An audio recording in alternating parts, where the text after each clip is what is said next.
What's up guys, it's Adam and I am back with another LEGO creation. Today we're going to be taking a look at my fully functional LEGO puzzle box.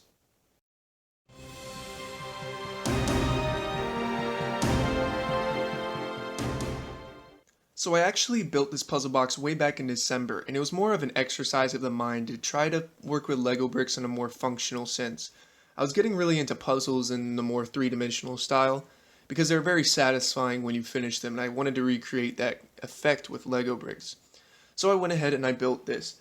This model is actually 16 studs long, 8 studs wide, and about 10 bricks tall. Actually, exactly 10 bricks tall. So this video is going to be split up into a couple sections. The first part's going to be me solving the puzzle itself. The second part's going to be me resetting it. The last part is going to be more of a tutorial into the mechanics of the puzzle box itself so that you guys can see exactly how it works and my thought process. So we're going to go ahead and solve it, but before I want to set some boundaries or rules that you have to follow. You cannot shake it. You cannot turn it on its side. You want to keep it flat. You want to keep it flush with the base studs, and that's pretty much what you got to go for here. Just flat, no shaking, and no super forceful movements. So without further ado, let's solve it.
And there you have it. Not really easy to reset at all, but it does get the job done.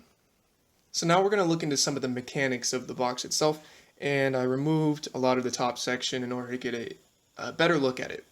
Now the first thing I want to note is that with this large wheel here, it's kind of important that it will not turn this way, just like that. It's completely locked in, but then it will turn the other way. Now before I tell you why, here is why it won't move. It's because this is all in a shaft that is connected. This is geared up to a rack like that. What that allows to happen is that it's connected to this axle. That axle is not able to go through this because it's blocked off, but you see the axle is right there at the end of that pinhole. There's also another pinhole right there, but it's blocked off halfway from this brick, so it cannot move that way whatsoever. That is important in the first couple steps. So once you remove this, just like in the first step, you press on this, which just pushes it out via sliding bricks. It just pushes on the back of this pin right here. So it'd be like that, and it pushes right there. So once you push that out, you're not going to be using this, and you push this pin, this is where the magic happens. When you push into this pinhole right here, that blue brick moves. And when it moves, it reveals a pinhole brick underneath there, so that that long axle shaft is now clear. Now that you have this key, which we're going to use later, you can use that. Now what this allows to happen is that all of this can now rotate in. You can rotate it all the way around, and that axle comes through. Now that is fairly important because it moves some stuff around, but now it will not, that pin or that axle there is now stuck. So now we're going to go ahead and push out this piece, which we showed, and that just happens via this same shaft. Pushes it out right here. You just take it out, and it's kind of an interesting shape, but that was just to fit it in.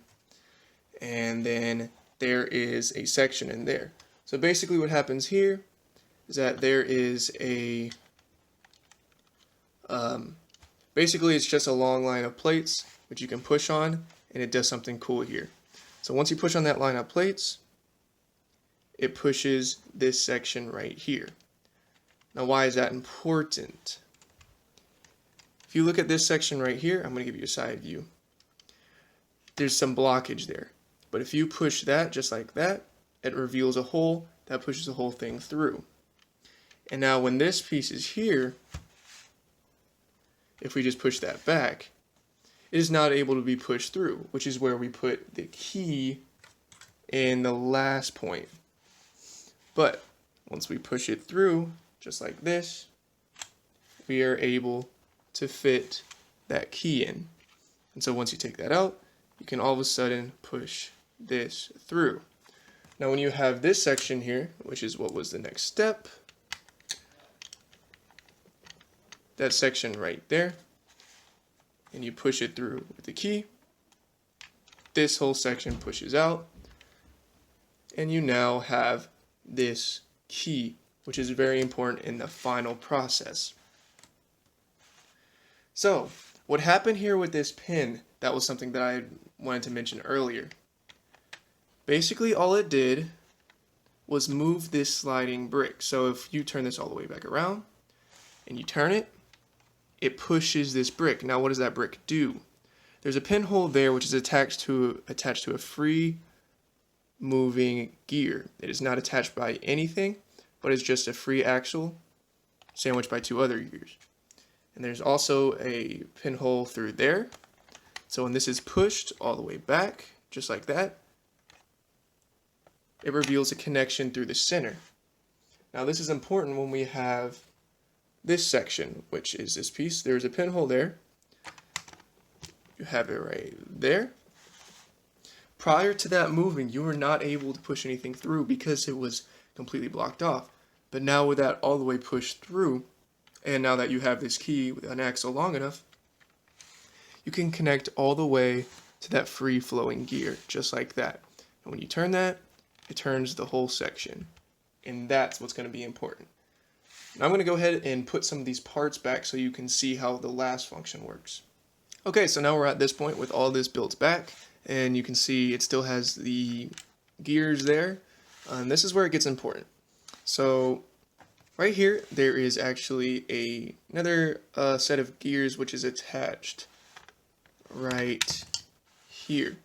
So basically what this does is it engages that last gear, so where when pushed down, there's a bit of friction, but it will rotate this gear. It doesn't work too well going back the other way, which helps for just the function itself. So basically, when there's this sliding piece right there, put that down, and you rotate it the right direction, it will push out the sliding gear, just like that. Okay, so once you have this piece like this, it will push it out. We're going to put the top on just because it helps to have that added friction right there. And you rotate it out, and it pushes it out. And that's what finishes the entire puzzle. Now overall, I'm extremely happy with the outcome of this creation. It really was a challenge, and I enjoyed it so much going through. It's not a very difficult puzzle, but I did actually try it out on my brothers who had no idea what was going on.